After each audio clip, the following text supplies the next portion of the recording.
जय श्री महाकाल। उम्मीद है आप सब लोग बहुत अच्छे होंगे और मेरी ये महाकुंभ सीरीज़ आपको पसंद आ रही होगी। अलग अलग पार्ट में मैं वीडियो शेयर कर रही हूँ, तो आप लोग भी इन वीडियोस को अपने फ्रेंड्स एंड फैमिली में ज़रूर शेयर करें। हो सकता है कि मेरे ये वीडियोस आप लोगों के लिए बहुत ही ज़्यादा यूज़फुल रहे, क्योंकि मैं खुद भी महाकुंभ में जाने वाली हूँ। 3 दिन वहाँ पर रहूँगी, वहाँ से लाइव भी आऊँगी, वहाँ से वीडियोस भी ज़रूर शेयर करूँगी और अपना पर्सनल एक्सपीरियंस भी आप लोगों के साथ में शेयर करूँगी। लेकिन सबसे पहली बात ये कि वहाँ जाने से पहले आपको किन सब चीज़ों के बारे में ध्यान रखना है, तो ये सारी बातें आज मैं आप लोगों के साथ शेयर करने वाली हूँ। आप सभी को ध्यान है, महाकुंभ जीवंत अनुष्ठानों का एक मिश्रण है। बहुत ही बड़ा यहाँ पर ऐसा बोला जाता है कि पूरे दुनिया भर में सबसे ज़्यादा गैदरिंग जो है, सबसे ज़्यादा भीड़ या सबसे ज़्यादा संख्या में लोगों का जो इकट्ठा होना है वो महाकुंभ में ही होने वाले हैं। और हमेशा से ही देखा आया है कि बहुत ही अधिक संख्या में श्रद्धालु यहाँ पर पहुँचते हैं।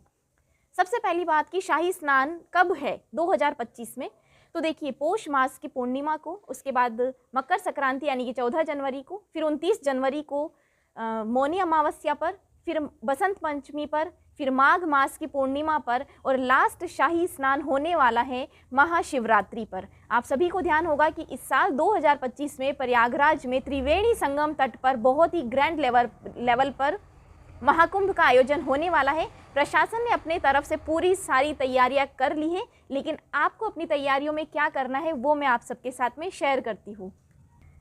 तो अब बात ये आती है कि शाही स्नान होता क्या है, ताकि आप उसी अकॉर्डिंग अपनी तैयारियां कर सकें।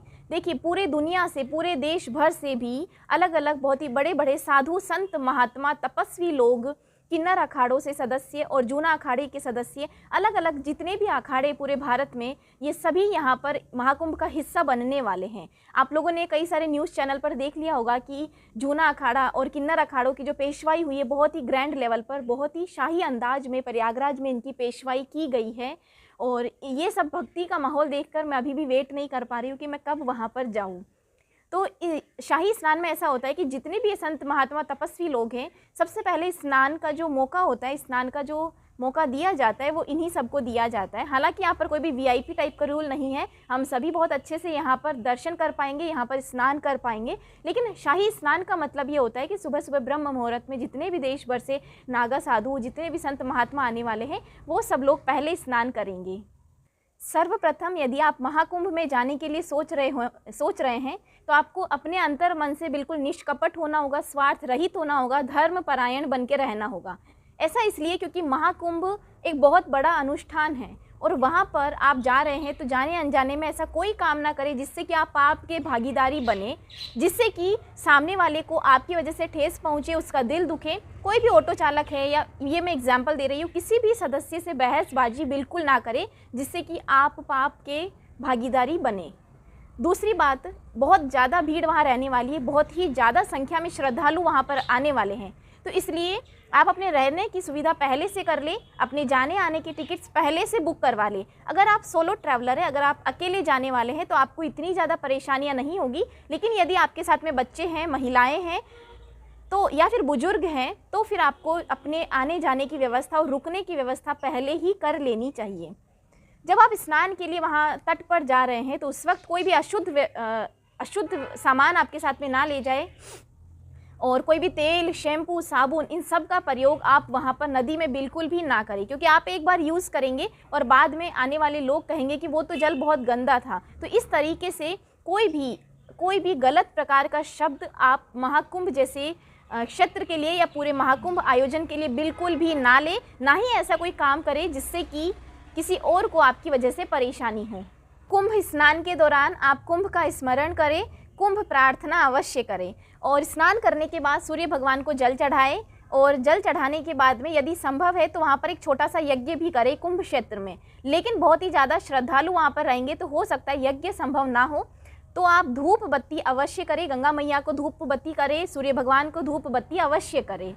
इसके साथ में आप लोग ये भी ध्यान में रखिए कि उस महाकुंभ क्षेत्र में या फिर आसपास में आप जिस भी मंदिर में जाते हैं, आप अपने सामर्थ्य के अनुसार दान अवश्य करें, उदार भाव से दान अवश्य करें। और मेरी जानकारी के अनुसार यदि आप महाकुंभ क्षेत्र में चावल का दान करते हैं तो इससे आपको आर्थिक तंगी से छुटकारा मिलेगा, आपको आर्थिक लाभ मिलेगा, आपके परिवार में सुख समृद्धि भी बढ़ेगी। तो इसीलिए यदि आप जाते हैं और आपका दान करने का मन है तो आप चावल दान कर सकते हैं। इसके साथ ही मैं आपको ये भी बताऊंगी कि यदि आप में सामर्थ्य है और आपके पास समय अधिक है तो आप वहाँ पर भंडारा करवा सकते हैं, बच्चों को भोजन करवा सकते हैं, बड़े बुजुर्गों की, संत महात्मा की सेवा कर सकते हैं, या फिर आप निःशुल्क भोजन के लिए एक अलग से एक भंडारा वहाँ पर लगवा सकते हैं, या बच्चों को फल फ्रूट जो भी है आप अपने सामर्थ्य के अनुसार बांट सकते हैं। क्योंकि महाकुंभ एक बहुत ही बड़ा मिलन बोल सकते हैं हम, पूरी दुनिया भर से यहाँ पर लोग आने वाले हैं, तो इसीलिए आप अपने सामर्थ्य के अनुसार दान भी करें। महाकुंभ में महिलाओं के लिए विशेष यूनिट बनाई गई है और साथ ही महाकुंभ क्षेत्र में थोड़ी थोड़ी दूरी पर खोया पाया केंद्र भी बनाया गया है। गलती से यदि आपके अपनों का हाथ छूट जाता है तो आप पहले से सुनिश्चित कर ले कि आप इस खोया पाया केंद्र पर आकर मिले, या फिर वहाँ पर अनाउंसमेंट की व्यवस्था है तो वो सभी आपको बहुत ज़्यादा हेल्प करेगा। लेकिन पर फिर भी आप कोशिश करें कि बहुत ज़्यादा बड़ा ग्रुप ना बनाकर चले, 1, 2 या 3 की संख्या में आप अपना ग्रुप बना ले, जिससे कि अगर आप बहुत ज़्यादा संख्या में आने वाले हो पूरे परिवार के साथ तो जिससे कि अपनों का हाथ छूटने की जो संभावना है वो बिल्कुल कम हो जाएगी। दूसरी सबसे बड़ी बात ये कि महाकुंभ जैसे पवित्र स्नान के लिए कोई भी गलत शब्द प्रयोग में ना ले। वहाँ पर पहले नागा साधु, किन्नर अखाड़ों से जो भी सदस्य है, जितने भी बड़े बड़े साधु संत महात्मा वहाँ पर आने वाले हैं, वो लोग शाही स्नान करेंगे। उस दौरान हो सकता है कि भगदड़ मच जाए, तो बिल्कुल भी घबराएं नहीं। आप लोग पहले ही एक सेफ जगह पर अपने लोगों के साथ में आ जाए। अपनों का अगर हाथ छूट भी जाता है तो इतना विश्वास रखिए भगवान महादेव पर कि वो लोग आपको जल्द ही मिल जाएंगे। ऐसा होने की संभावना बिल्कुल कम है, क्योंकि प्रयागराज क्षेत्र को एक नया जिला घोषित किया है, टेम्परेरी घोषित किया है, तो ऐसी कोई भी अनहोनी होने की आशंका बिल्कुल भी नहीं है। लेकिन फिर भी आप लोग बिल्कुल टेंशन फ्री रहें और सतर्क भी रहें। साथ में ये भी ध्यान रखें कि वहाँ पर उपस्थित किसी भी साधु संत महात्मा की हंसी बिल्कुल भी ना उड़ाएं, क्योंकि सामने वाले की एनर्जीज़ को हम नहीं पहचानते।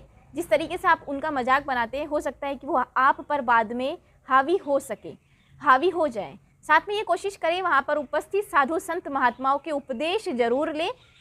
साथ ही ये भी ध्यान रखें कि जिस दिन आप स्नान करने वाले हैं उस दिन आप ब्रह्म मुहूर्त में उठें और सात्विक भोजन करें। पूरे टाइम पर ये ध्यान रखें कि जब आप निकलते हैं तो सात्विक भोजन करें, लहसुन प्याज भी बिल्कुल ना खाएं। जो लोग नॉनवेज खाते हैं, मांस मदिरा प्रयोग में लेते हैं, वो सब चीज़ों को त्याग दें और बहुत ही सात्विक मन से, बहुत ही अच्छे और सच्चे मन से आप महाकुंभ की ओर बढ़ें। साथ में इन सब ये भी ध्यान में रखें कि आप अपने ही वस्त्र और अपने ही भोजन को ग्रहण करें। और दूसरी सबसे बड़ी बात ये कि वहाँ पर स्नान के बाद आप भागवत पाठ भी करें। अगर वहाँ पर संभव नहीं है भीड़ को देखते हुए, तो जहाँ पर आपने अपने रुकने की व्यवस्था की है वहाँ पर भागवत महापुराण का पाठ वापस लौटकर अवश्य करें। महाकुंभ क्षेत्र में बहुत ही अधिक संख्या में कई सारे परिवार ऐसे होंगे जो कि कल्पवास की विशिष्ट तपस्या पर रहेंगे। यदि आप में से किसी को नहीं ध्यान है कि कल्पवास क्या होता है तो मुझे कमेंट सेक्शन में बताएं, मैं कल्पवास के लिए एक अलग से वीडियो जरूर बनाऊंगी। लेकिन आप ये ध्यान रखिए कि कल्पवास वाले परिवार को कल्पवास वाले श्रद्धालुओं को बिल्कुल भी आपकी वजह से कोई भी परेशानी ना हो, क्योंकि कल्पवास एक बहुत ही बड़ी तपस्या होती है और इसे करना बहुत कठिन होता है। तो ऐसे में आप कोशिश करें कि आप कल्पवास वाले श्रद्धालुओं की भी पूरी रिस्पेक्ट करें और बहुत ही सच्चे और अच्छे मन से आप महाकुंभ के दर्शन करके लौटें। नेक्स्ट वीडियो में मैं बात करूंगी कि महाकुंभ का पूरा पुण्य प्राप्त करने के लिए आपको किन किन जगहों पर जाना अवश्य है, जाना जरूरी है, और इतनी दूर आप प्रयागराज जा ही रहे हैं तो आपको और कौन कौन से मंदिरों में दर्शन करने चाहिए वो मैं आपको मेरे नेक्स्ट वीडियो में बताऊंगी। यदि फिर भी आपको महाकुंभ से रिलेटेड कोई भी जानकारी लेनी हो तो मुझे कमेंट सेक्शन में पूछ सकते हैं। जितनी जानकारी मेरे पास है मैं आप लोगों से ज़रूर शेयर करूंगी, और यदि नहीं भी होगी तो भी मैं आप लोगों के सामने सटीक जानकारी लेकर नया वीडियो ज़रूर बनाऊंगी। नए वीडियो में मैं आपको आसपास की जगहों के बारे में बताऊंगी। उम्मीद है आपको मेरे वीडियोस पसंद आए होंगे कि महाकुंभ क्यों होता है, कहाँ पर होता है, और आपको महाकुंभ के दौरान किन सब बातों का ध्यान रखना है। तो ये सब चीज़ें आप अवश्य ध्यान में रखें। मेरे चैनल पर नए हो तो सब्सक्राइब करना ना भूलें। कमेंट सेक्शन में ज़रूर पूछ लेना आपको यदि कुछ भी पूछना हो तो। मिलती हूँ मैं आप सबसे नए वीडियो में, तब तक आप सभी अपना अपना ध्यान रखें। और हाँ, अगर आपने टिकट्स नहीं करवाई है तो अभी जाओ, इस वीडियो को एंड होने के बाद में महाकुंभ के लिए आने जाने की व्यवस्था करो।